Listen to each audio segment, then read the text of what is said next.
This episode of the Sloopcast is brought to you by the Mad Canadian Barbecue Company. The Mad Canadian Barbecue Company is an Ohio-based company where they usually say, our seasonings will take your barbecue from good to great. Great seasonings such as the Cajun, the Savory, the Discord, and the Four Horsemen. Can't go wrong with any of the seasonings over at the MadCanadianBBQ.com. That is the MadCanadianBBQ.com. Be sure to head on over to the Mad Canadian's website to check out his great seasoning packets that you can purchase over at the MadCanadianBBQ.com. That is the Just Send It, the Sweet Heat, and the Whole Hog, which is one of each of the great seasonings over at the Mad Canadian. Be sure to also use the promo code SLOOPCAST10 at checkout for 10% off your entire order. Mad Canadian Barbecue Company, where they have your butt covered. This episode of the Sloopcast also brought to you by the Iron Bean Coffee Company. The Iron Bean Coffee Company is a world-class, hand-roasted, micro-batch, fresh roasted to order coffee company. They are based out of Perrysburg, Ohio, which, if you don't know, is just outside of Toledo. All of their beans are fair trade certified and USDA organic. Integrity is a core value because they do what is right even when no one is looking. They import all of their beans directly from the farmers. They're single origin beans. K-Cups are available. Gift cards are available. Free shipping over $50. And you can save money with a subscribe and save service. All of this and more can be found at ironbeancoffee.com. That's Iron Bean Coffee, America's local coffee roaster.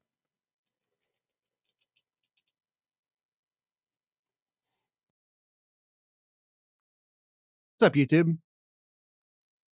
And Discord. Don't forget about the Discord. We got live listeners in the Discord channel. The dog's still trying to recover from the celebration that was Friday night. Yeah. Mine are just off camera. I'm still messing with the camera rig in the new studio, so I'm not quite comfortable enough yet to like take it down and start moving it because I don't know if it's going to go back the way I want it. But they're here and they're sleeping. Just take my word for it. If you see this blanket, oh my, I'm not in mirror mode anymore, and it's screwing with my head. If you see this blanket, oh wait, can you see a little bit of Apollo right there? A little bit there. You see the blanket moving around during the episode? Know that that's not like wind, that's pure dog. All right, Kyle, we have a lot of episode to get to. Let's quit screwing around. Let's rejoin our audio listeners.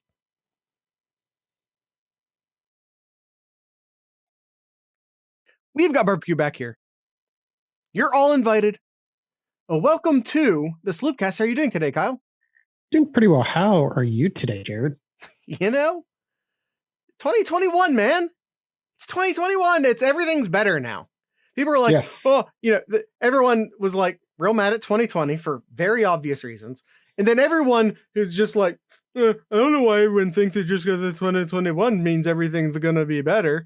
Like, we know. We understand that the actual calendar turning over isn't going to match. We understand that. It's a meme. Speaking of that, Jared, speaking of that, 2021, as it turns out, has been better. Yes. We all 2020, we kept saying, this is the year of the tight end. Nope. Come to our understanding from once it turned 2021, 2021 is the year of the tight end. 3 touchdowns by tight ends in the Sugar Bowl.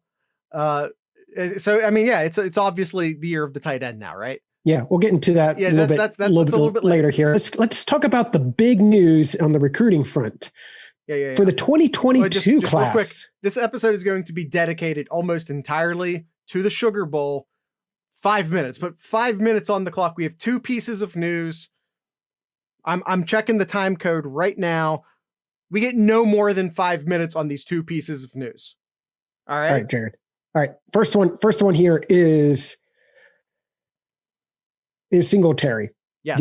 One of the best corners to come out of the 2022 class from Jacksonville, Florida, makes his announcement Saturday to join Ohio State for the 2022 class. Yeah, this is a 5-star prospect per the 24/7 Sports Composite.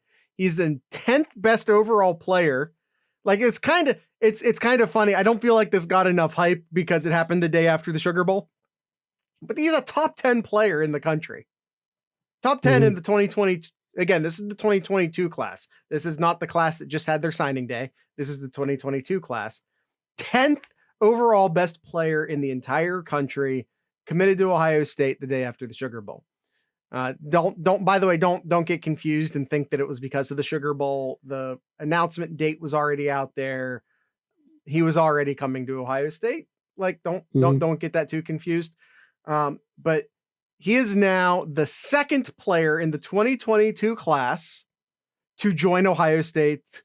Ohio State in the 2022 class, which is barely started at this point, already has 2 top 10 players.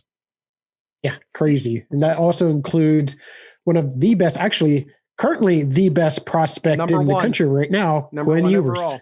Yeah, Quinn Ewers, who, by the way, in a high school, I believe, semifinal. It's a semifinal. They're still playing college or high school football down in Texas right now. Not exactly sure why. It seems awfully late in the year, but it's 2020, I'm sure. But throws for 450 yards and 6 touchdowns, because Ohio State quarterbacks just throw for 6 touchdowns. It's what they do. Yep. And they also it says here that this was for the first time in 10 years that it says here that Quinn Ewers throws for a career high 450 yards and 6 touchdowns in leading his high school to Texas 6A state semifinals for the first time in 10 years. Yeah. And like I was saying, they joined Caleb Burton, who is the 15th overall best player in the entire country. So currently, Kyle, 20% of the players, committed or otherwise, 20% of the players in the top 15, again, 24/7 Sports Composite, currently ranked to Ohio, or currently committed to Ohio State. Ridiculous. And I know we just have a couple more minutes about this, but we also have what Ohio State's doing for this 2022 class is really, really good. They're getting really good talent from out of state here. Texas, Florida, another Texas, Kansas here, but they're also keeping those in Ohio to Ohio State. I'm looking here just real quickly. The top 3 here of Powers, of Hicks, and Brown, all going to Ohio State as well. Yep. And okay, we're going to hit recruiting real hard in the coming months, so we're going to move on from that. But if you want more recruiting, keep coming back, because we have one more piece of news. One more piece of news before we get to the bounce back and get to the Sugar Bowl. It seems very, very likely Urban Meyer's returning to coaching, to the NFL, to the Jacksonville Jaguars. It's still hard for me to see that, because I just don't see him as an NFL coach, but it's really looking that way right now. In my mind, this is Urban Meyer wanting to return to coaching while protecting his Ohio State legacy by going to the next level. He's not hurting his legacy at Ohio State by joining a different college football team. And I think maybe trying to repair his legacy in Florida a bit, because Florida fans are still very mad at him. If he goes down there and he makes Jacksonville a very good team, then maybe that repairs his legacy in Florida. The thing is that Urban Meyer, in 7 years at Ohio State, 7, which is his longest tenure anywhere, in his 7 years as the Ohio State head coach, he lost 9 games, which is insane when you actually stop and think about it. He only lost 9 games in 7 years at Ohio State. He's going to lose that many games in his first year at Jacksonville. And I just hope he's ready for that. I hope he has his mind ready for that. And Kyle, we have 40 seconds. One question before we go into the bounce back here. If Meyer, this coming from Austin formation here, if Urban Meyer does go to Jacksonville, would he pick up Fields or Trevor Lawrence? Or Trevor Lawrence? I don't know. That's going to be really interesting. We have 10 seconds left. And with that 10 seconds, I want to say Ryan Day is not leaving Ohio State for an NFL job anytime soon. And with that, Kyle, let's get into the bounce back. Ohio State defeats Clemson 49-28. 49-28, Kyle. That's 21-point victory there. Whew, not bad considering for being they a were 7-point underdog. Guys, I always tell you don't real life gamble, right? That's a tenet on this show. I'm not sure which rule it is. It's not rule number one. Rule number one is that the doctor always lies. Rule number 2 is don't real life gamble. Kyle, is that maybe appropriate? I think that's pretty good. Okay. Rule number 2, don't real life gamble. That being said, if Ohio State's an underdog, real life gamble. I said it. All right, I said it. Real life gamble if Ohio State's the underdog. Which, sneak peek to the Friday episode, they're an underdog again. By how many points again? 7. Ooh, oh my goodness. How about that, Kyle? And Kyle, just to maybe point this out as well. When Ohio State defeated Oregon for the national championship game, did you know going into that game that they were a 7-point underdog? They were. Oh, okay. Just so we're clear. And did you know that? And you could probably argue this. Okay. But Ohio State going into this game without their starting, like a key player starting on their offensive front there. Absolutely.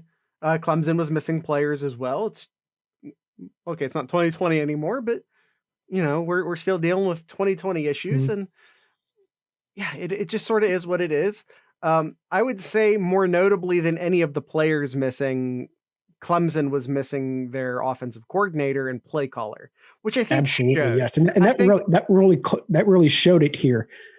400 passing yards, which is tremendous. I mean, 400 yards by Trevor Lawrence. Yeah, and I think last year he was at close to 350, something like that. I'd have to try to look it up real quick.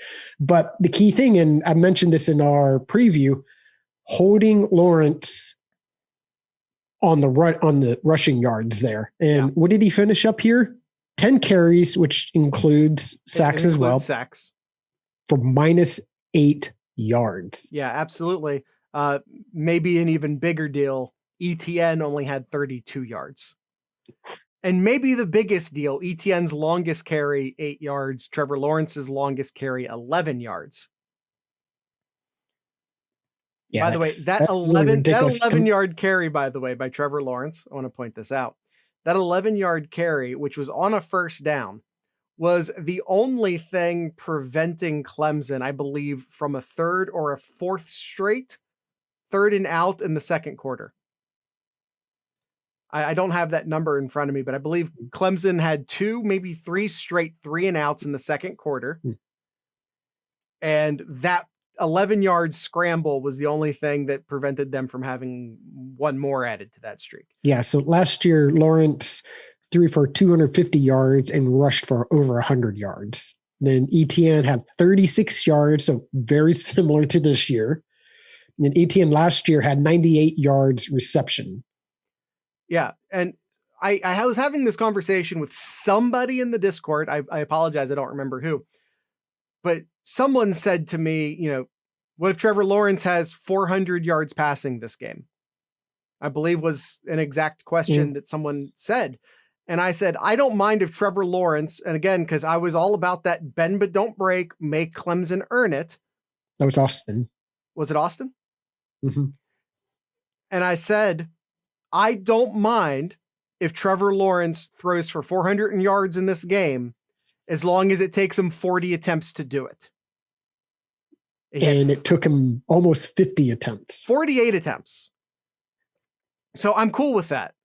Trevor Lawrence is an amazing quarterback. I know a lot of people are wanting to call him a fraud, want to say this, don't do the ugly Ohio State fan thing. Trevor Lawrence is an amazing quarterback. He is. I mean, 33 for 48, which is a really good percentage. Yeah. 33 for 48, 400 yards, throws a pair of touchdowns, has an interception, which I'll get into a little bit later. But the key thing here, not just the interception at the end of the game, but he had 3 fumbles in that game. 3 fumbles. He lost one of them. Yeah. But 3 fumbles in that game. That is very like Lawrence in this game. He accounted for 2 turnovers, which was one more turnover than Justin Fields accounted for.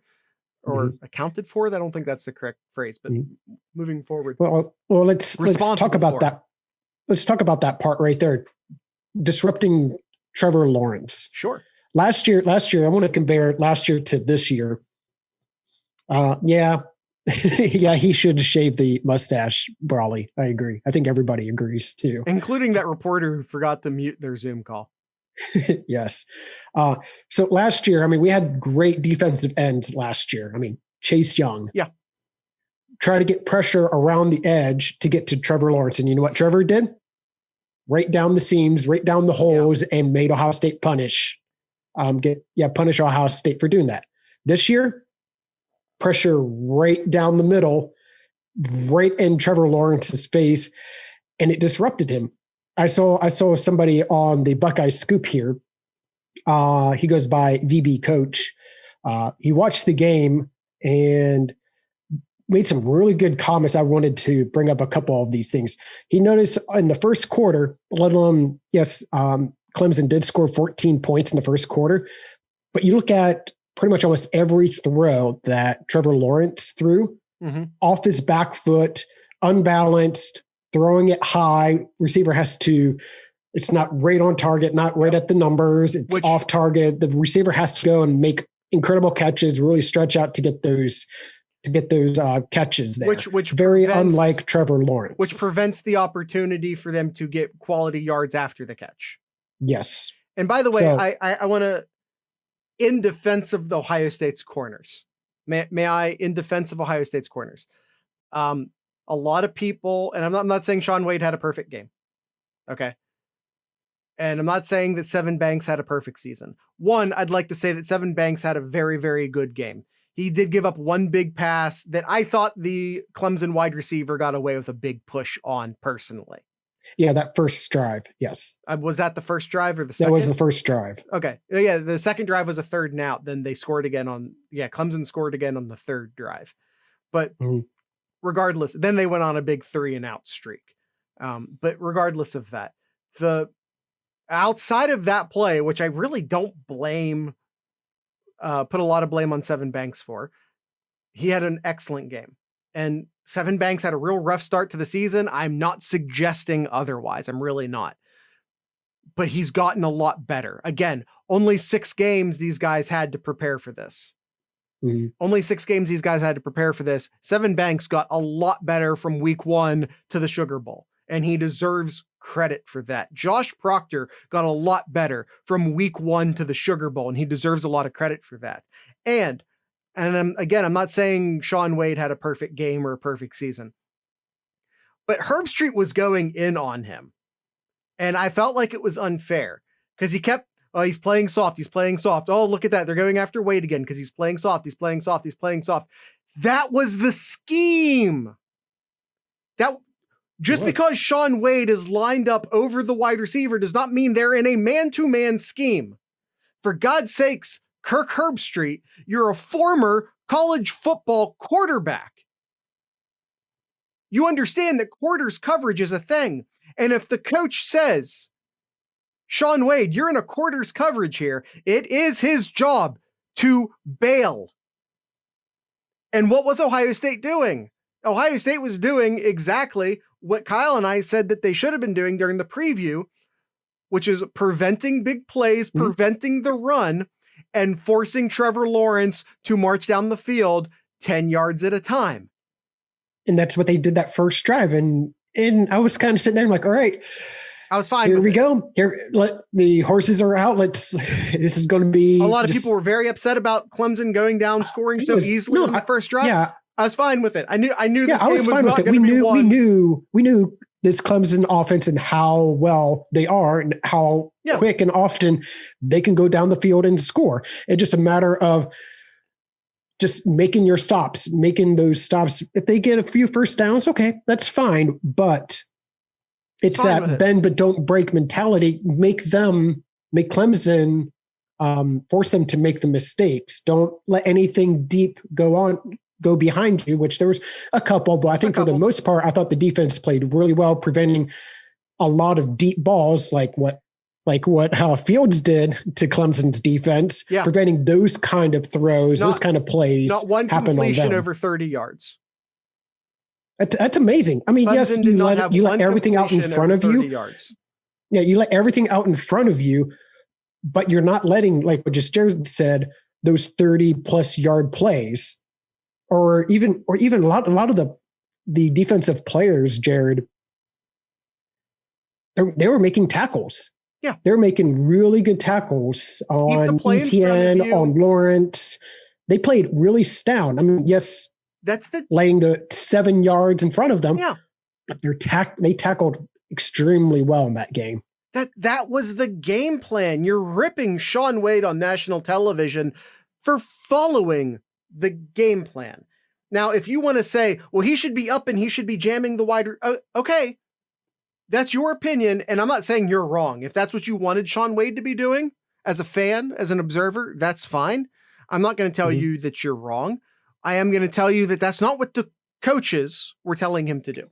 It's not what the coaches wanted him to do. The coaches wanted him to bail out because they were trying to make, again, it's okay that Trevor Lawrence threw for 400 yards because it took him 48 attempts to do it. It's okay with me. Said it before the game. I'll say it after the game. I'm totally okay with it.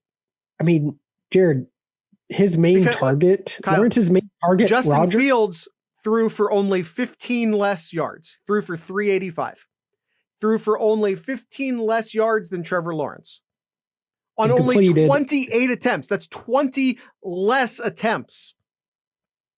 On 20 less attempts. He only threw for 15 less yards than Trevor Lawrence. Well, let's look at comparing the two here. So Lawrence, his two favorite targets, his main target, Rodgers, had 8 catches, 54 yards. 10. I think that's really well. You held his main target to 54 yards. Powell had 139 yards. He made some great plays. So it is what it is. There had 8 catches, 139 yards. Had the 2 touchdowns thrown by Lawrence to him. Look at Ohio State here. Olave, 6 for 132 yards. Juice Williams, 62 yards. Great catch at the great touchdown to pretty much seal the game at the end of the fourth quarter there. And look at this, Jared. Ruckert, Farrell with a pair of catches there and at least a touchdown for each. Yeah, Ruckert 2 touchdowns. Farrell with a touchdown, which was like the most basketball play I'd ever seen on a football field. Farrell was covered. He was just standing there. He was covered. Justin Fields says, okay. And he just, because Farrell's like twice as big as the guy covering him. So Fields just throws it. Sorry, audio listeners. Fields just throws it like right here. And Farrell just sort of goes, okay. Yep, just boxes out the DB there. Sort of doing the best he can, but he was just totally outsized. It was actually kind of funny. It looked like a big brother. I said that phrase. Don't come after me, Michigan fans. It was like a big brother just sort of holding the basketball out here and just the little brother trying to swat at it. Yeah. The catch, the way that my little brother, Farrell, by the way, is significantly taller than me. The way that Farrell caught that ball, the way he kind of just snatched it and just looked back at the DB, looked very almost like Gronkowski, like in a way where sometimes he'll just take the ball and be like, did you just really just try to defend me on that? I was expecting him just to kind of look at him and do that whole Gronkowski laugh and just spike the ball in front of him. That would have drawn a penalty, but that's yes, okay. That would have, but what a game. What a game by the tight ends. It was amazing. Even the throwback, the I forget what you want to call, but it was the really long developed pass to Ruckert where it's the exact pass that Iowa ruined our season with a few years back. It's exactly what it was. He rolls out to one side, looking to his left, and then all of a sudden it's like, all right, just going back this way. Nobody even 10 yards from Ruckert completes it and just walks in. That's the exact play that Iowa ruined our season with a few years back. Mm-hmm. Yes, and I agree, Austin. One of the most impressive plays was that comeback route from Olave. Just makes that DB just so confused. If you really watch that, he makes the move, gets the DB all twisted, cuts back one side, gets him even more twisted, and like, oh nope, going to come back now, and just an easy pitch and catch. And that was, if I believe that was the first play that Fields came back after being out for that one play. I believe that was that throw. Maybe. You might be correct. He only missed one. Amazing, by the way. And of course, there was a review, so he had a good long time to sort of lay there. Only missed 2000, one play. Very 2019, like when he was out for one play for Michigan. Yeah. Next play, rolls out, bomb to Wilson for a touchdown. Yeah. Speaking of Wilson has a quiet game, but I'm okay with that. Because a lot of the passes that he would normally catch, a lot of that underneath stuff ends up going to the tight ends instead, which was the game plan. So, and you know what, it worked. But this was something really just one big play from Garrett Wilson. He did have a second catch, but that play, I think, was the play that made me feel good about the game. I was nervous most of the day. The first two drives, well, I would say like the first drive, they basically they ran the ball all three times, then punted. Then the second drive, it looked like they were just going to keep running the ball, which at that point, they didn't 3-and-out on it because, by the way, Trey Sermon, 193 yards. Yeah, we'll get back to Sermon. 27 minutes. We're here 27 minutes. We don't even talk about Trey Sermon as well. We'll get to Trey Sermon. Trey Sermon. Trey, and at that point, and I think this again was a part of the game plan. This is what they wanted us to think. Start wondering, oh crap, what's up with Fields' wrist? Maybe because they're only running the ball. There was, I think, one short pass to Olave at that point, a couple short passes to the running backs, maybe a short pass to a tight end here or there, but it did not look like they were testing Fields as far as his downfield ability. And then I knew the game was going to be okay, because then they just out of nowhere bombed it to Garrett Wilson. Again, it's his only catch of real significance of the game. But it was a beautiful pass, or it was a beautiful pass and a beautiful catch. He catches it falling backwards, which isn't, looks way easier than it actually is, and sets Ohio State up in the red zone, and they proceed to get the first touchdown of the game. And at that point, I knew everything was going to be okay. Yeah, Justin Fields, 4 for 5 on 30-yard bombs, 80% completion. Yeah. And the one he missed, I think, was actually on Olave. I think Olave pulled up on it. It was a long pass down the sideline to Olave. Olave ran out of the slot because they did some motion stuff. Olave actually ran out of the slot and just did a fade right down the base, right to the pylon. Yeah. Right to the front pylon. And I think that Olave just maybe gave up on the route a little too soon. Maybe the pass was late. I'm not sure. But had he stayed full speed, I think that would have been a touchdown as well. Kyle, Trey Sermon. 193. Should we talk about Trey Sermon after our sponsor? Oh, God, we are almost a half hour in already, aren't we? Yes, I agree, Woody. Trey gets his own segment here. So yes, we will talk about Trey after we hear from our good friends over at the Mad Canadian. This episode's real fun, by the way. This is the most fun episode I've done in a while. This is a lot of fun. I'm enjoying this. All right, sorry, Mad Canadian. Kyle, real quick before you do the Mad Canadian, I'm working on a project for the Mad Canadian, and we can count this as the ad read, but let's just have a quick conversation.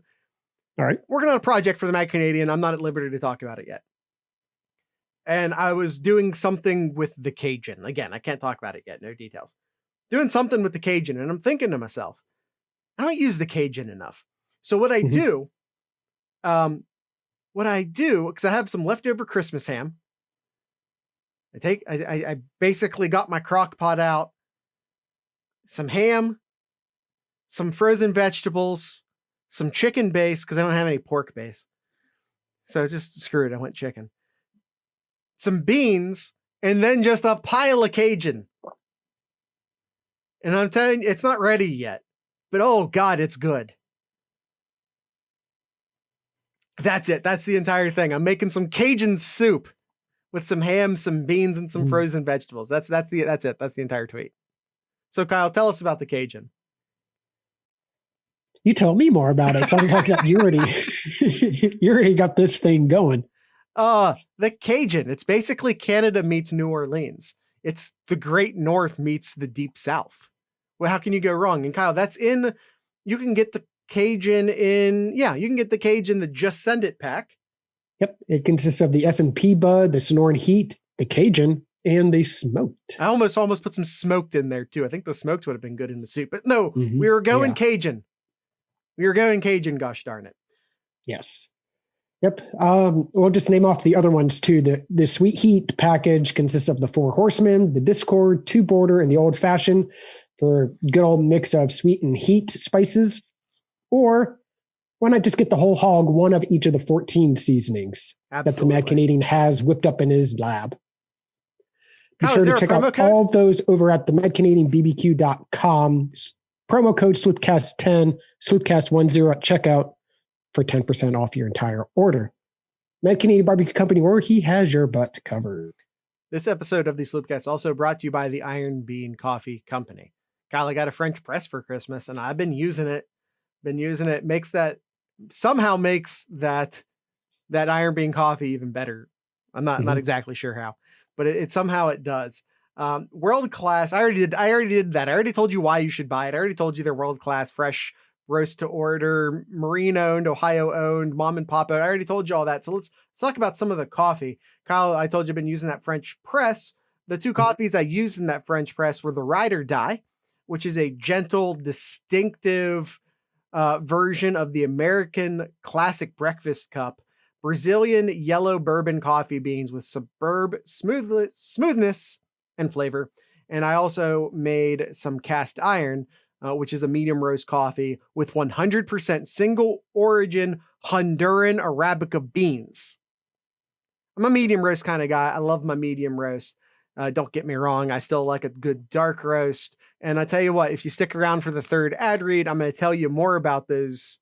I'm going to tell you more about those dark roast coffees. So, or if you just want to find out for yourself, you can go to ironbeancoffee.com. That's Iron Bean Coffee, America's local coffee roaster. Kyle, Trey Sermon.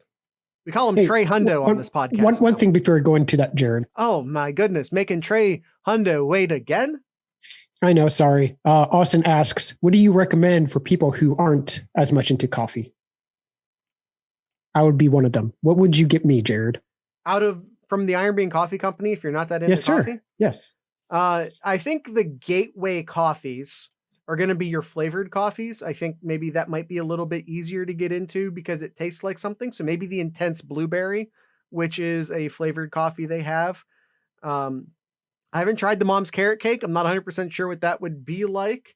Actually, I haven't tried the Intense Blueberry either, but I've had blueberry coffees before and they're good. The mint chocolate chip, I don't like mint in my coffee. That's just a personal preference. I'm not hating on it. Or the Loki might be a good idea because it's a medium light roast. So maybe stick with a lighter roast if you're just getting into coffee. Yeah, Woody G561 just says, or blonde coffee are much milder. There you go.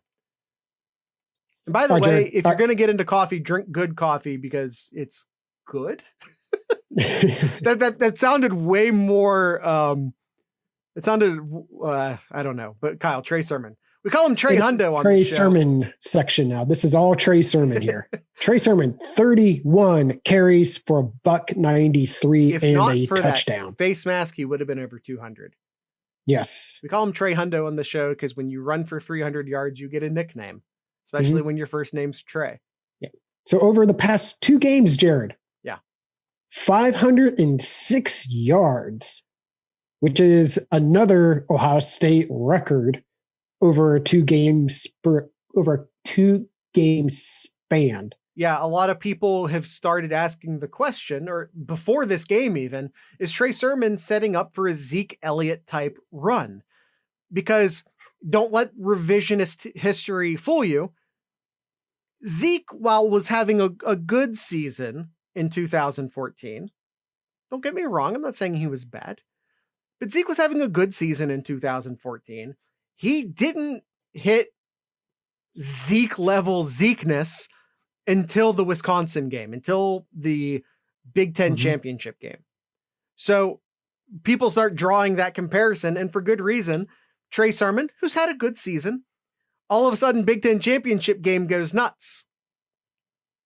So people are like, oh, I wonder if Trey Sermon's setting up for a Zeke run. I wonder if Trey Sermon's setting up for a Zeke run. First game in the playoffs. Now he maybe didn't get a signature 85-yard through the heart of the South type play.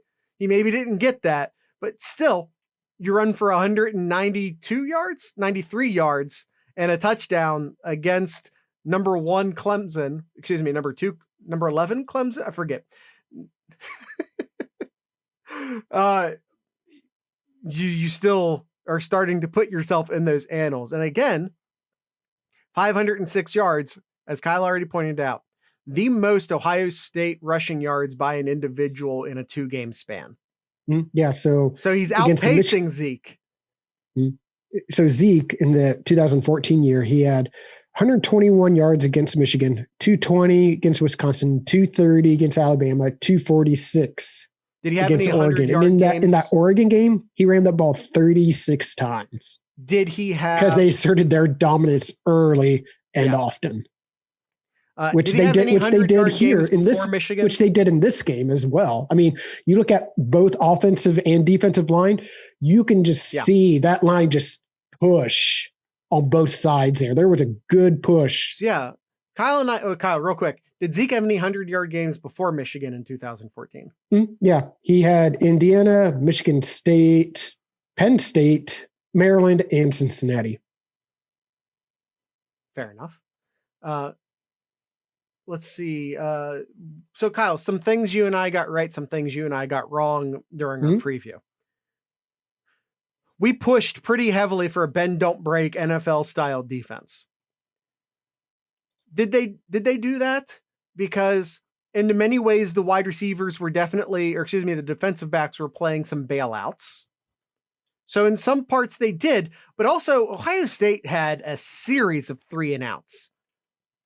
There were many, many 3-and-outs pitched by the Ohio State defense. Is that really bend but don't break? Did we get that right? Did Ohio State go bend don't break?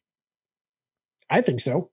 I mean, yes, you look at Lawrence torched them in the air 400 yards because he had to.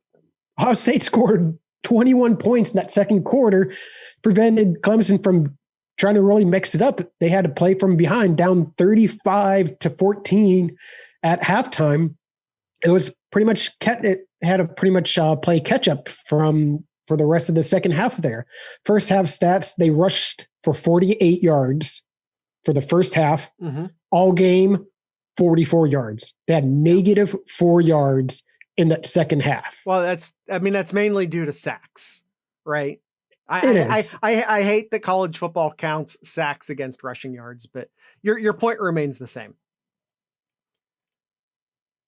All right, so Kyle, things we got right, things we got wrong. Did Ohio State, we said if Ohio State was going to win, they'd have to win playing to their advantage along the offensive and defensive lines. We believed Ohio State had an advantage along both lines of scrimmage. Now, at the time, we did not know that Ohio State would be missing their left guard, and we did not know that Clemson would be missing one of their best pass rushers, which are two players that ended up missing the game. But and as far as pure pass rush is concerned, the Clemson players did not live up to his hype, if I may say that politely, but he was still a very good pass rusher. And so did we get it right? Did we get it wrong? Was Ohio State dominant along the offensive line and defensive line? And did they ride those two things to the win? I would lean more towards we got that right. I'm not going to say we 100% it, but I'm going to say we did get that right. No. Okay, Kyle's being humble. I'll take it. That was 100%. Mainly because of like what we said at the beginning of the show here, making Lawrence uncomfortable. It's not going to show up on the stats here. Ohio State got 2 sacks against Lawrence. Yeah. But it's making him uncomfortable. Pressure right up in your face, making him throw off his back foot, making him try to roll out there. We never said Ohio State was going to get a bunch of sacks. Never said it. Right, let's see. Kyle, what else we got here, Jared? So we're talking defense now. So we've been talking some defense here and there. Ohio State pitches a bunch of 3-and-outs. They completely stifle the Clemson running game. Kyle, this isn't pertaining to the defense, but I want to talk about it anyway. Mm-hmm. A lot people were mad at Kirk Herbstreit, and that's okay. I'm not here to defend Kirk Herbstreit, generally speaking. You guys know I have a mixed relationship with Kirk Herbstreit. I do not champion him. I do not defend him. I don't come down hard either way. Although he does not like me, apparently. Based that purely on him blocking me on Twitter, which, okay. Outside of that, I'm sure he has no idea who I am. But I am actually going to defend Kirk Herbstreit on one thing. Some people got very mad at Kirk Herbstreit for comparing the targeting hits by Shaun Wade last year and on Skolinski in this game. Kyle, we're 40 minutes into this episode. We're not even talking about Justin Fields' ribs yet, which Kyle, can we hand out the Kellen Winslow I'm a fucking soldier award for Justin Fields? I guess we did kind of talk about it because you talked about the Olave touchdown pass. So my mistake. Yeah, we actually did talk about it. But what a trooper by him. I mean, that hurt. I was afraid. Hit. I was afraid, especially after seeing a couple of instant replays of him and where he got hit there. No padding there. That's right on the side. That's a bad hit. That's as far as like not taking a direct, as far as like it not being a knee hit or not being a head hit. Oof. That's about as bad a hit as you could. Well, I'm looking at that screenshot you took here in the notes here, Jared.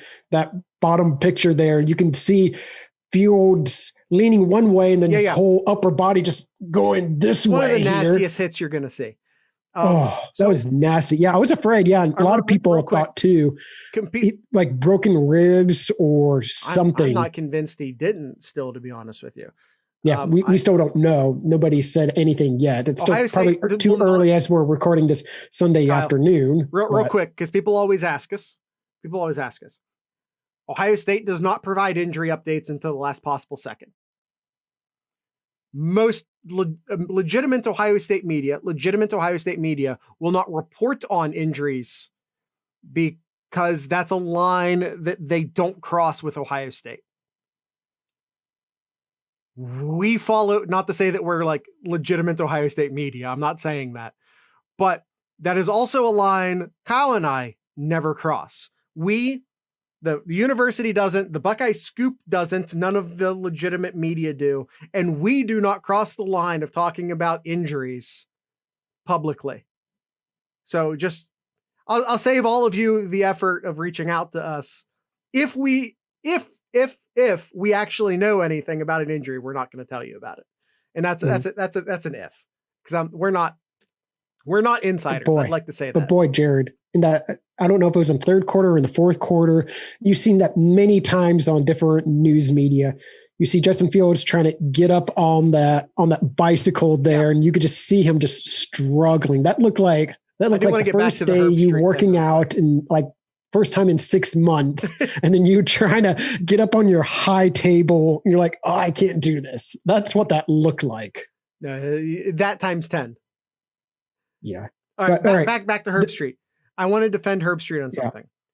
People were very mad at him on Twitter for comparing the Shaun Wade hit and the Skolinski hit. He was not saying they were the same hit. That is not what Kirk Herbstreit was saying. He was simply drawing a comparison to those plays happening at approximately the same time in the game, approximately. and them having big impacts on the game. Shaun Wade was a huge loss for Ohio State. Skolinski is a huge loss for Clemson. They had just got their safety back, Turner. They basically just got their safety back, and then they lost their middle linebacker. And for a team that was having a lot of problems getting organized pre-snap, to then lose the guy who is essentially the quarterback on the defense was a huge deal. He was only talking about it from an impact on the game standpoint. He was not suggesting that the hits were the same. A lot of people jumping on Herb Street. And again, I'm not one to just defend him, but I'm just saying that that's all he was saying. But these are the kind of plays that Fields took.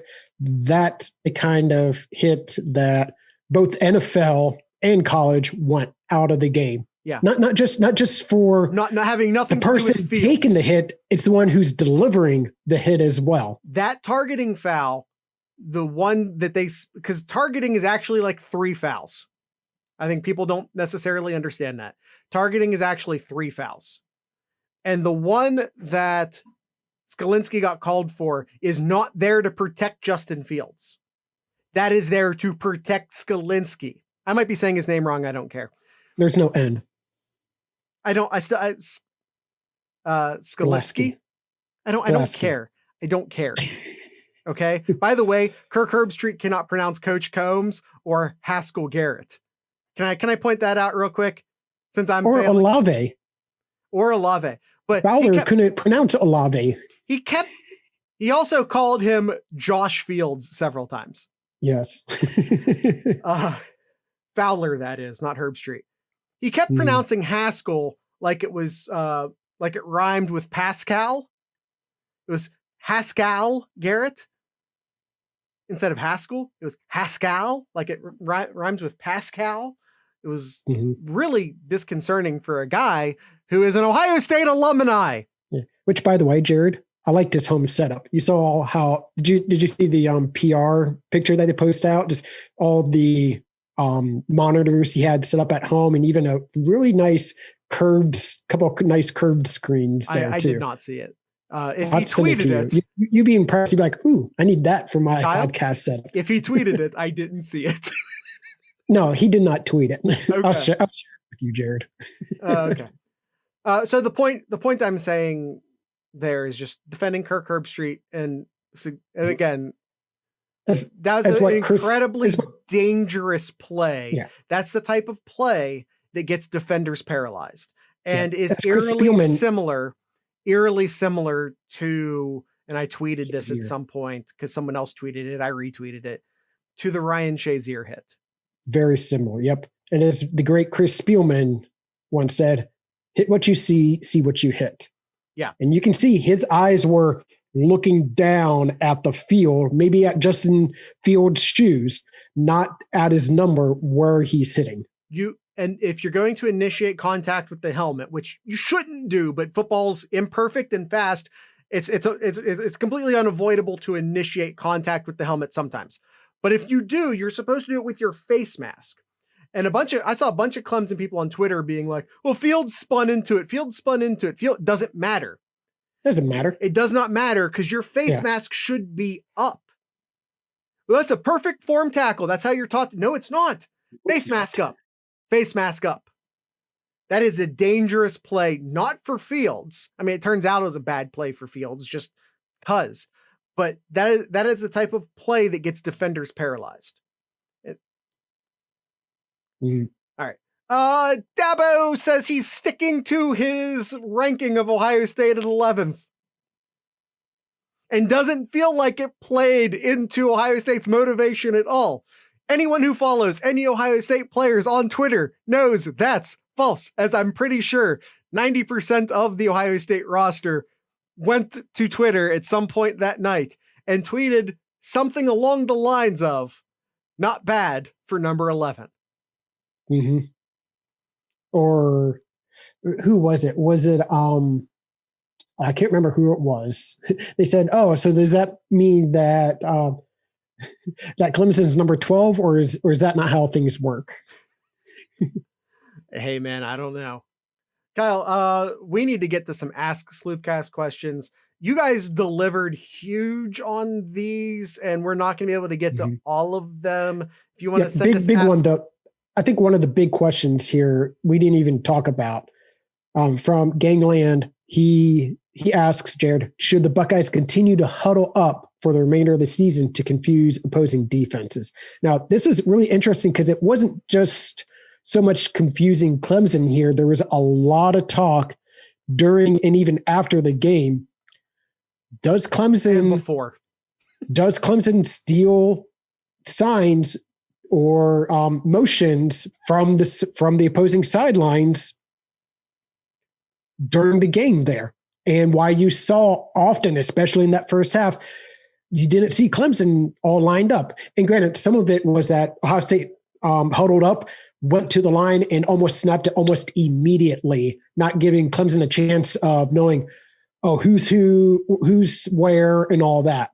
And granted, to Ohio State too, the 2 tight end setup was huge as well. Having 2 tight ends and in the game, a lot of times on one side really confused Clemson on, what's the strong side of when they split this play here, and who's going to who's covering what? Yeah, exactly. The 12 personnel really killed them. Yes, exactly, Gangland.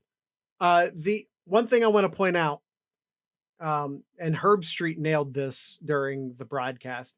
He pointed out that Ohio State was not using slow tempo, was not using fast tempo, but rather was using mixed tempo, which basically means sometimes they were moving fast, sometimes they were moving slow.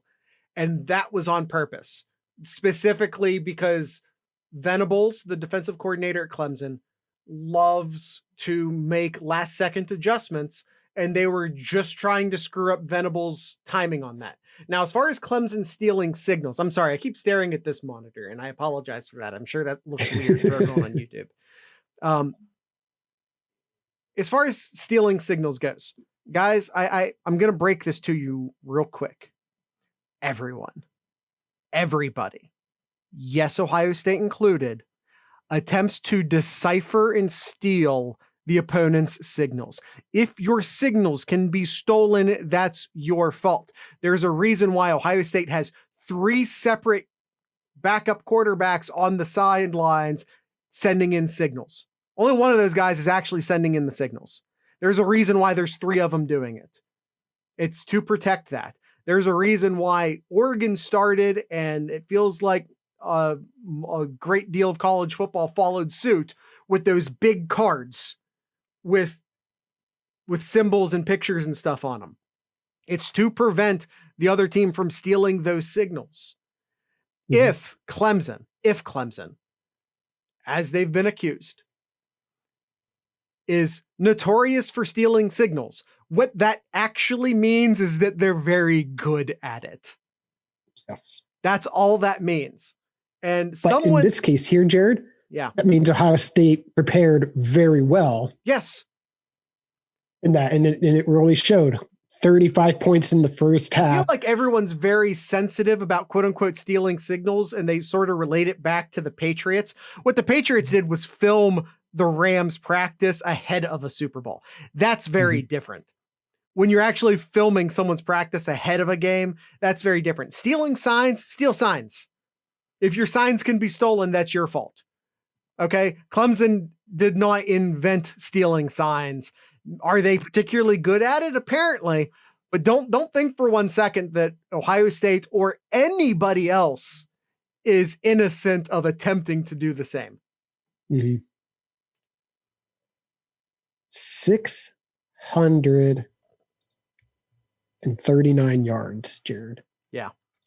I mean, you guys going back to, where were we right? Where were we wrong? Neither of us predicted a blowout. We both picked Ohio State to win the game. We did that, but and I did say that the 7-point underdog thing was an insult. And I also said that. So I got those 2 things right. So did Kyle. But neither of us saw the blowout coming. I said it would come down to the last drive, and it did not. It was over by the third quarter. The Indiana. Let me back that up. It wasn't over at halftime, but Ohio State felt really good. And you felt real good. Even on our Discord here, we even said score 10, 14 more points, and the game's pretty much over. I sent anyone who follows me on Twitter knows I like to send out the Dave Chappelle game blouses thing whenever I feel like the game's over. Mm-hmm. I sent it out when Ohio State scored their second touchdown of the second half. And as Kyle was saying, I was saying it in the Discord, 2 touchdowns and it's over. Ohio State hits 49, it's over.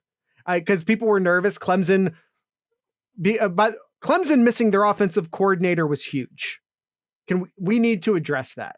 In all fairness to Clemson, missing their offensive coordinator was huge, and that was evident of the fact that they scored so easily on the first drives of the first half and the first drive of the second half. Because when they had the ability to sit there before the game and during halftime and script a series, went right down the field on Ohio State. But missing an in-game play caller was huge for Clemson. But don't forget, too, that first drive, Ohio State went down the field, but that was that interception then.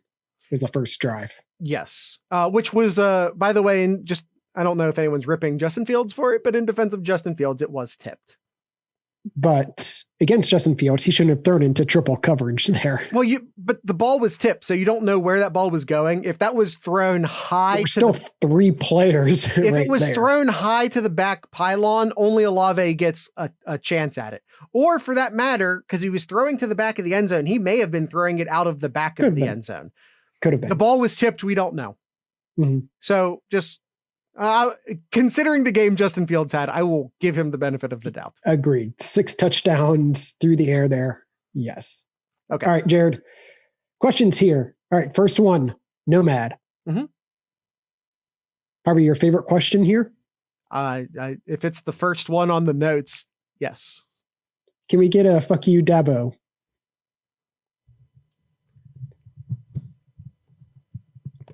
Fuck you, Dabo. All right. Brawley asks, Kyle, aren't you going to do one? I said fuck you as I was reading it. Okay, fair enough. All right. Brawley, is this the best win since 2014? Well, I assume he means the 2014 season. Yes. As the actual national championship game happened in 2015, but yeah. Yeah, that's how I'm going to assume that. Yeah. I'm being a dick by even asking that question. Sorry, Brawley. Yes. It's a playoff win, which Ohio State hasn't had since the 2014 season. So, yes. Yeah. Brawley says, what a dick. Definitely, yes. I mean, for a long time, it was the one couple of years ago when it was the whole Michigan revenge tour, and then Ohio State wins it. Samuel runs in overtime to win the game. That was a fantastic, entertaining game. Sure, but yes, this is the best win, just on multiple levels. One, it's the Buckeyes' first win since winning the national championship 6 years ago in the playoffs. Yeah. And then 2, getting over that hump of never beating Clemson as well. Yes, that's also big. And also, is this the first game? And I'm not sure. And it's Day's first playoff victory too. Okay. As head coach. And I want to ask this question. Because I think this is the case, but I'm going to say it in the form of a question because I'm not sure. Mm-hmm. Is this the first time Ohio State the first time that they won as an underdog since 2014 as well? The 2014 season, that is? I think so, yeah. They've been an underdog in previous Clemson games and lost. I don't think I saved the tweet. There was something out there regarding to that. Yeah. I don't know if I can find Kyle, it real quick. We don't have the time. This is not a look it up, Kyle, look it up situation. Let's try and get as many of these questions in as possible. Nomad, yes. Trevor Lawrence is. I didn't even know Trevor Lawrence had a mustache until other people started talking about it. That's how kind of shadow bad it was, is that I didn't even see it. And not to brag, I have a nice television. I didn't even see it. So that's how bad that mustache is. Mhm. By the way, always remember to mute your Zoom calls. Yes. All right, let's see. another one.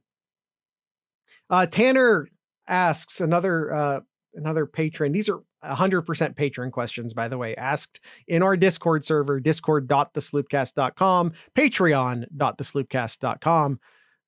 You will always get preferential treatment on questions. And since we've got so many questions, we're doing 100% patrons today.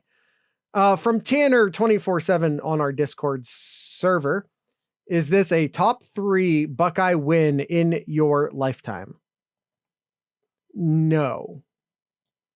I'm going to put both of the 2014 wins because Ohio State was on a real bad streak against SEC teams not named Arkansas for a real long time and beating Bama. And again, after listening for 15 years that it was the SEC and everyone else and no one else mattered, and then for Ohio State to slam Bama, that was huge. That the whole that to me is the third best game, the third most satisfying game in my lifetime watching Ohio State games. The Bama game, way up there too, is the 2002 national championship game. That's Trestle Ball was in full display all season, and all you heard from the time that that's Ohio number State one beat Michigan until January was Miami so dominant. Yeah. Ohio State has no chance. Ohio State legitimately had no right winning that game. That Miami team was actually amazing. And if Ohio State played that Miami team 10 times, they'd win it twice. But you know what? They didn't play it 10 times. They played it once. And Ohio State won. And because that went to overtime and because it was a national title, that's number one in my heart still. Not to mention that ended a 30-year Ohio State national title drought, something like that. 2002 first title in Jared and I's lifetime there. Yeah. 2002 against Miami, I don't know will ever not be number one for me. And it's then the Oregon win, place. And then the Oregon win is number 2 for me. This game might be number 4. It's in the top 5. It's right up there too in the top 5 as well. Is it 2006? The number 1 and 2 of the game. It shouldn't. It shouldn't matter, but the fact that Ohio State went the very next game got boat raced by Florida ruins. Yeah. I know, and if you want to disagree with me on that, that's fine. But to me, the game of the century, number 1 Ohio State versus number 2 Michigan's ruined by the game that followed by it. And yeah, that's an interesting question, Jared. That maybe should Brawley. be explored. Just real quick here, the Oregon game. He mentions here the Oregon game to him was pretty forgettable because it did not feel close at all. It was a 22-point victory? Honestly, I combined those checks. I was looking to see if that had the score in there. I'm just seeing as Zeke tricked his way into the end zone here. Brawley, I didn't have the score. Brawley, you're not wrong. It was 42-20. Yeah. Because Ohio State did come from behind against Alabama. You're not wrong. And honestly, like Ohio State, Miami's number 1, and the 2014 games are like just 2A and 2B to me. They're in the top 3. One of them's number 2 and one of them's number 3. It doesn't necessarily. Yeah. And this game, even though it on paper here looks like it's a blowout, 21 point, there was just so much into this game that makes this feel really special compared to like the national title, which is number 8 there for Ohio State, the number 8 title in the Woody Hayes facility. But this game just meant so much more with everything leading into the game, even though it's a 21-point victory. The losing streak so much against more. Now, Clemson, will it hold up? Will it hold up years down the road now? Yeah. Is going to be the question. And agreed. The answer, and I'll answer that, I think so, yes, because of everything that went into this game. Ohio State only playing 6 games. Justin Fields and the two toughest games of the year looked bad. Wade Sr. going to Chicago and protesting and all of it. It's even if Ohio State loses to Alabama, which is a thing we're not discussing with any great detail on this episode, tune in for the Friday episode where we will preview the national title game.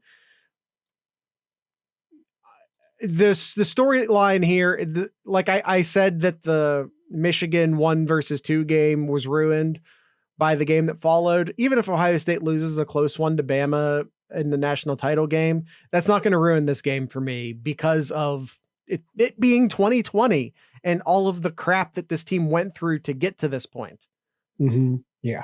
All right, Kyle, we need more Ask Sloopcast questions. Right, Dinger says, was this the quietest 44 rushing yards allowed defensive performance? I honestly didn't even think it was 44 yards. I thought it was going to be more than that just because of, especially that first drive, you're like, oh, wow, they were really able to move the ball easily. I thought it was a lot more than 44. And I looked up the stats at the end of the game. I'm like, oh, it wasn't even 50. Yeah. No. Well, Ohio State got up, especially in the second quarter. And at that point, they had already sort of stuffed Etienne. Clemson wasn't making any room on the ground. Then they got behind. So at a certain, because Etienne only had 10 attempts, Kyle? Is that right? Mm-hmm. He only had 10 attempts carrying the ball. So with all due respect to Travis Etienne, again, he got stuffed early on, but then they just didn't try after that because they were down so big. And Etienne is such a prolific pass catcher that it doesn't take him out of the game. Clemson at a certain point just says, okay, we're going to start throwing the ball and we'll just start throwing to Etienne instead of running with him. Yeah. Which made Clemson one-dimensional, which is never a position you want to be in as an offense. Mm-hmm. All right. Question from Duncan. Duncan says, what took Sermon from not really good enough for Oklahoma in the Big 12 to setting records and gutting the Clemson defense in a matter of weeks?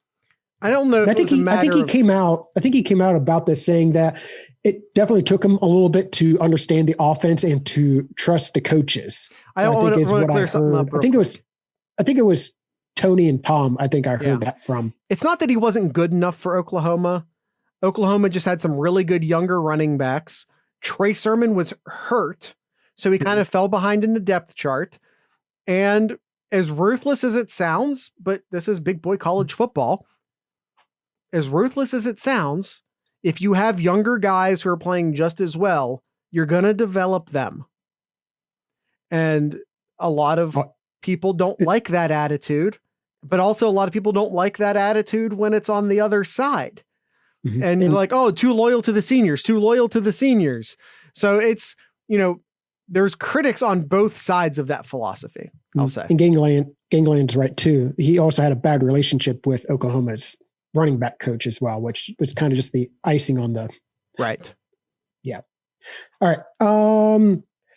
I think just to answer that question, just trusting the coaches and understanding the offense a little bit better. And we kind of have jokingly too, I think it was before the conference championship game, looking at Trey Sermon, like, oh, he's getting better. Look at the yards per attempt. It's getting better and better. And it's just him understanding and trusting the offense of, we really don't have time to calling. We really don't have time to talk about it, Kyle, but Mayan Williams looked really good in relief. We don't have time to talk about it, but I just wanted to say it. That's a big freshman coming at you. Yeah. That's some Mike Weber vibes right there. Maybe dare I say Carlos Hyde vibes. All right. Sun Card. Should we take a few days to enjoy the Clemson victory, or should we have shifted to Bama as soon as the game ended? First and foremost, you're a fan. You can do whatever the hell you want. Like, the coaches and the players do one thing. You can enjoy the Clemson game from now till the day you die, or right up until kickoff. It doesn't matter. You can do whatever you want. You're a fan. How you feel about things, I hate to break this to everyone, and all of your superstitions, they don't matter. Sorry. It's what the players and what the coaches do that matter. As far as the players, you take that night and you enjoy it. You probably even the next day, maybe they took off just because they traveled and to rest. So you take that next day and you enjoy it. But the day after that, as coaches at least, you're on to Bama. All right, Jared. Question from Austin Formation. Has Fields cemented his legacy as an Ohio State legend with his performance? Or will it require beating Bama and securing Ohio State's 9th national title? No, he's a legend. He and Haskins are a part of the quarterback revolution that is coming at Ohio State. Period. The entire Ohio State quarterback legacy is about to shift. And we see who's behind Fields right now and who's coming in as well. Ohio State has two high four-star quarterbacks on the roster right now, true freshmen. There's a 5-star quarterback coming in the 2021 class and a 5-star number 1 overall in the entire country quarterback coming in the 2022 class. Ohio State is undergoing a quarterback revolution, and Fields and Haskins will be seen as the people who led that revolution. Yes, it is going to be a loaded room with, spoiler, there will be transfers. Yeah. There will be blood. There will be transfers. I drink your milkshake. All right. Our geographically challenged friend, but Michigan Bucknut. Is it me or does the offensive line seem to play better without Harry Miller? Harry Miller misses the game due to COVID. Struggled at times this year, but was doing better towards the end of the year. It's hard. It's hard to say because did they look good? Yes. This is the best the offensive line has looked all year, but also keep in mind Wisconsin, because I don't believe the front seven for Clemson were anything amazing. Like, I know it's Clemson. I know they're number 2 team in the country. I get that. But if you want to have a conversation with me right now that Northwestern's front seven was just as good, that Indiana's front seven, maybe not Indiana, but that Northwestern's front seven was just as good, we can have that conversation. That's not a ridiculous statement. Well, especially after what we saw Northwestern do in their bowl game. Yeah. And Harry Miller was a part of the Trey Hundo game, which is official. I've just now decided is officially what it's the Trey Hundo game. So they also looked really good against Northwestern. Mm-hmm. And from a pass run standpoint, you're not going to tell me with a straight face that Northwestern was an inferior team, strictly from a pass run perspective, that Northwestern was an inferior team to Clemson. So no, yes and no. Did they look, this was their best performance of the year? Maybe, but and it also helped. They knew he was going to be out and they were better prepared. Yeah. With who's going to be we found out Harry Miller was going to miss the game officially on Friday. But the Ohio State staff knew for 10 days, a long time. They practiced around it. It was not a late scratch. Ohio State knew it was coming. Yep. All right. Z Spikes. Sermon and the Slob's success in the running game seemed an important key to keeping Clemson's pass rush at bay. To help keep a clean pocket for Fields, will all-day Trey be able to continue his Zeke-like streak versus Bama, knowing Fields probably won't keep many run options with Bama having a stout interior D-line? This game is going to be a little... Is it weird to say a little more Justin Fields focused, a game after 385 and 6 touchdowns? We'll talk about this in detail on the Friday episode, but we said previewing the Clemson game that Ohio State should be able to push around the Clemson's front seven and get a lot of ground, get a lot of stuff done on the ground against Clemson. Mm-hmm. The opposite is true for Bama. Bama's weakness is in their secondary. Bama has a significantly worse pass defense than Clemson. Significantly worse, statistically speaking. Mm-hmm. There is a good post that one of our folks over in the Discord posted, and we'll save that for Friday's episode of some stats from Jeremiah. He on Twitter, he usually has some good stats. Yeah. it goes along with that. So we'll save that on Friday's episode. For sure. We'll save it. All right. Last question from our good friend, the Mad Canadian, Jared. Because we can't have an episode without some weather talk, right? Sure. He says or asks, hypothetically, if earthquakes are not weather, as Jared says. They aren't. They're geological events. One thing happens in the earth, the other thing happens in the atmosphere of the earth. This is not a thing that's up for debate, God damn it. But ducks swimming are. No. Why does the number of geese flying alter weather patterns for domesticated sheep? Do they? Do they alter? I question your question. Moving on. We don't have time for this, Kyle. We don't have time for shenanigans. This is not a shenanigans episode. Hey, Brawley, we did answer. We did briefly say it was like a quick 5-second about Coach Day to the NFL. Yeah, it's not happening. Not Coach Day has the job Coach Day wants. Period. Yes. He does ask this question. I'll spend a little bit of time on it. Brawley does ask that question. I'll spend some time on it. Time we don't have, but it's the Sugar Bowl victory episode. Screw it.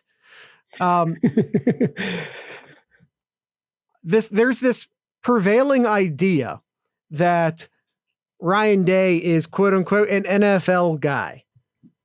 And can I just say for the record, no, he isn't. He has coached for nearly 20 years professionally.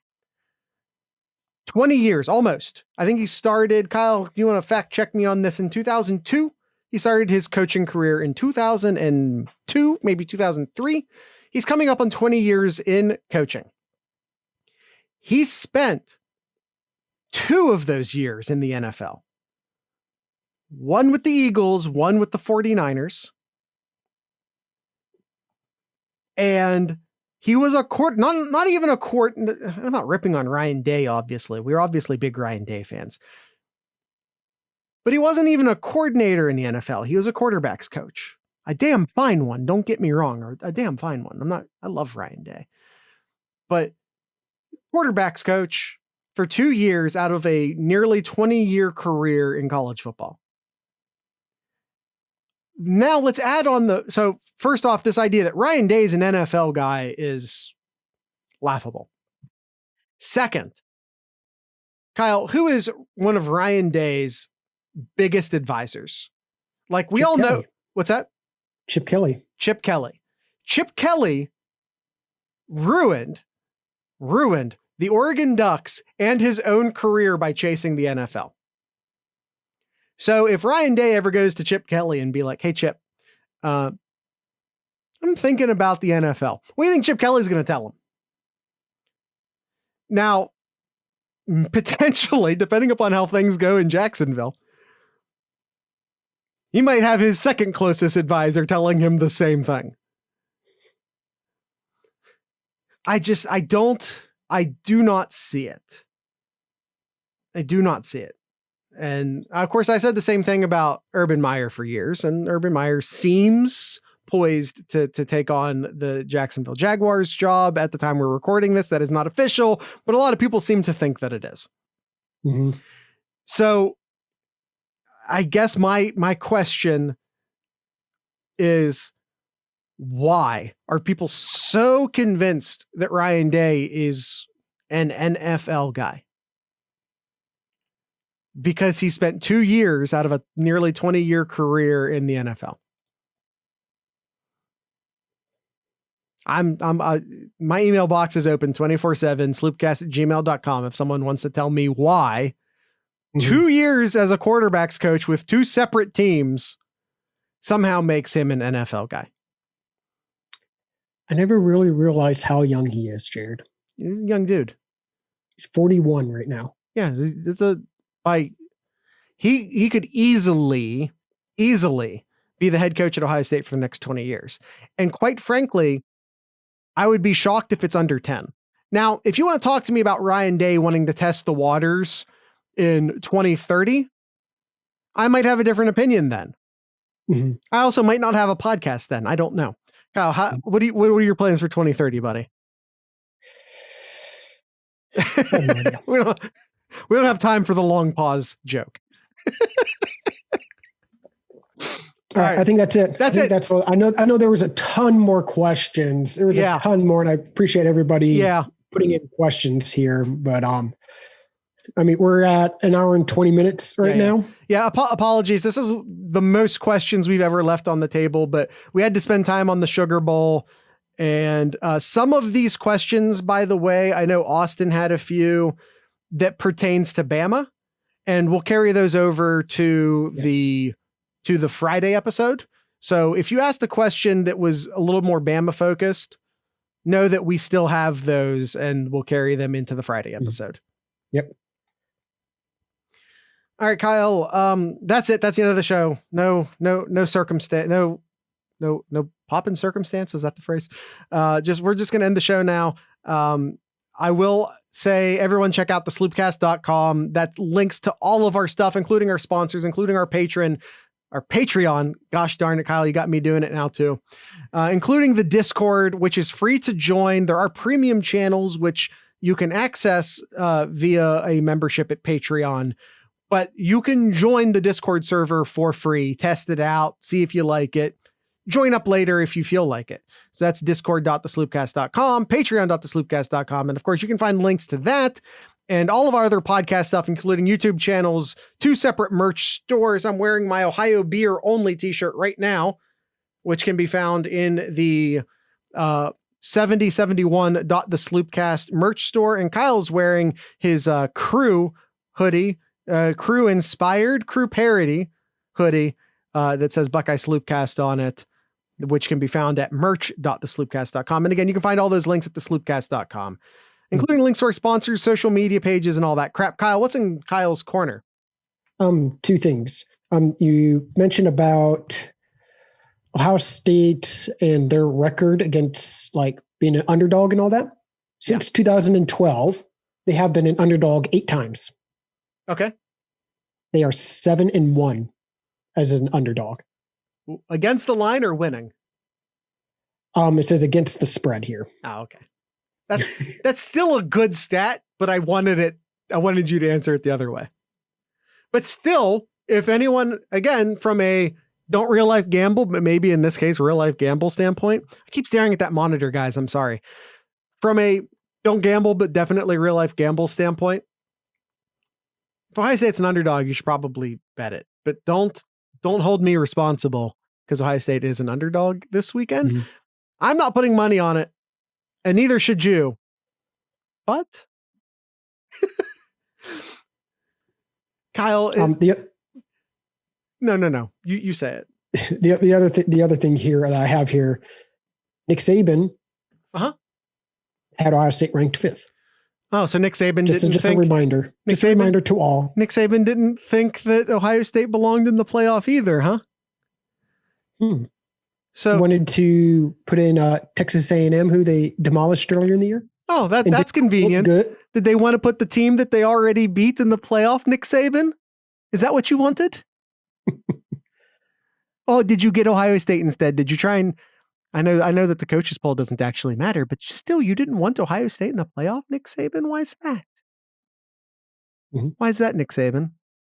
Mm-hmm. I'm talking to you. Someone clip this and send it to Nick Saban. Why didn't you want to play Ohio State, Nick Saban? Why'd you want to play Texas A&M again? Hey, Jared. Why will you retire before the Ohio State Alabama home and home? Because we all know you're not coming to Columbus, Nick Saban. Hey, Jared. Yeah. The Browns are in the playoffs. I don't care. Okay. Oh, I just made a decent chunk of our fan base mad at me. Well, they beat your Steelers, so. Oh, now they're definitely mad at me because you called them my Steelers. It's not a thing I advertise on my Ohio State podcast, Kyle. All right, that's all. All right, tonight's ending music. I don't know why I yelled that. I apologize. Tonight's ending music will be brought to you by one of my absolute favorite Ohio-based bands because it feels like a celebration in here, and gosh darn it, let's celebrate. Tonight's ending music will be brought to you by Playing to Vapors. Playing to Vapors. It's somewhere in between. It's like a funkier, more pop ready, not pop ready, but it's like a funkier Radiohead, I would say. Like somewhere in between $2 Cinema Club and Radiohead. But anyway, does anyone know who $2 Cinema Club is? Is it $1? I forget. I'm panicking right now. I feel like I'm saying stupid stuff. Regardless of anything else I'm failing to say. Please check out the Playing to Vapors. They're amazing. They're awesome. And they're one of my absolute favorite artists within the state of Ohio right now. And if you could please give them some likes and some follows on all the social media stuff. I can't wait to go out and start seeing some shows again. And the next time they're selling tickets, I will buy tickets and I will be there. I promise you this. So tonight's ending band is Playing to Vapors. They're a Columbus-based math rock band. And once again, check the show notes for all of the information, including links to their probably their Bandcamp page, links to the song, and of course, always be sure to check out thesloopcast.com. Kyle, I'm limping to a finish here. Yes, as our fellow listeners are jokingly right now, which is why I'm trying to hold my laughter. And once again, you made me really insecure at the beginning of the podcast. Now you're making me very insecure at the end of the podcast. You have to stop making me insecure, Kyle.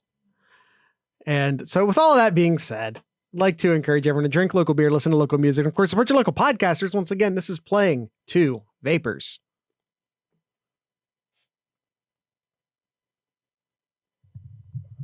Michigan Bucknut says, land this plain Carol.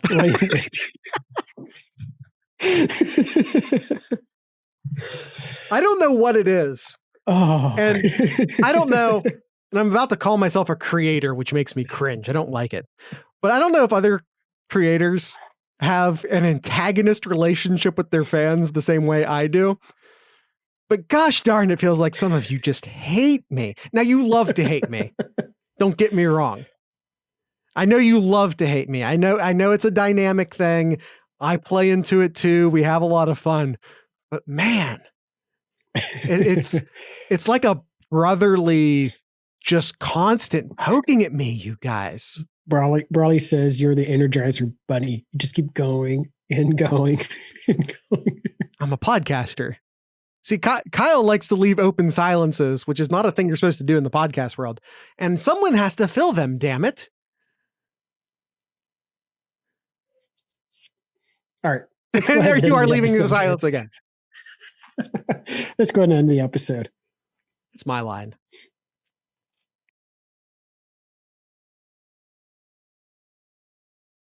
Once again, like to thank Playing to Vapors for ending today's episode. And I'd like to thank the Iron Bean Coffee Company for sponsoring today's episode.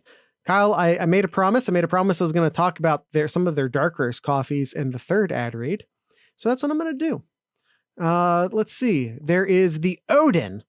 And if you do not know, that is the father of Thor and Loki and about 40 other Nordic gods who aren't in comic book movies. It is a coffee that will keep you fighting long after you should have gone to Valhalla. There is the Drinking from the Skull of Your Enemy, a traditional Indonesian coffee, edgier, smokier, thick, creamy, chocolatey, notes of strong vinegar, sweet tobacco, wine, and spice. There's the Fear No Evil. This is another dark roast. In fact, it's a black roast. It's roasted to the brink of flames. Rich, dark, void of all light, has the sheen of polished armor and the feel of cocoa butter. There's the Integrity, which is the flagship roast of the Iron Bean selection. Dark roasted, makes a great espresso. Let's see what else we got here. We have the Fierce. The Fierce is a dark roast coffee made with 100% Arabica beans. Will give you the edge and confidence to slay your day. Free shipping over $50. Gift cards available. And as always, it is a veteran-owned, Ohio-run coffee roaster. All of the coffees are roast to order, micro batch, fair trade certified, USD organic, all that good stuff. And you can find all of that at ironbeancoffee.com. It's Iron Bean Coffee, America's local coffee roaster. Hey, Kyle, don't ruin this ad read. See, I can make you insecure right before you record stuff too. That's fine. This episode was also brought to you by the Mad Canadian Barbecue Company. Mad Canadian still handing out his three, not handing out, but he still has his three. Yeah, you got to pay for those. Yes, you do have to pay for those. His I think three packets, his three packets, the Just Send It, the Sweet Heat, and the Whole Hog, which is one of each of the seasonings over at the MadCanadianBBQ.com. What are some of those? Include the Coffee and Q, the Cajun, the Two Border, the Old Fashioned, and the Mad Hatter. Be sure to check out those and the other great seasonings that the Mad Canadian has, again, at the MadCanadianBBQ.com. Be sure to also use the promo code SLOOPCAST10, that's SLOOPCAST10 at checkout for 10% off your entire order. Be sure to check out the Mad Canadian social medias to check out where he's heading out next, because he sure hasn't told me. Mad Canadian Barbecue Company, where he has your butt covered.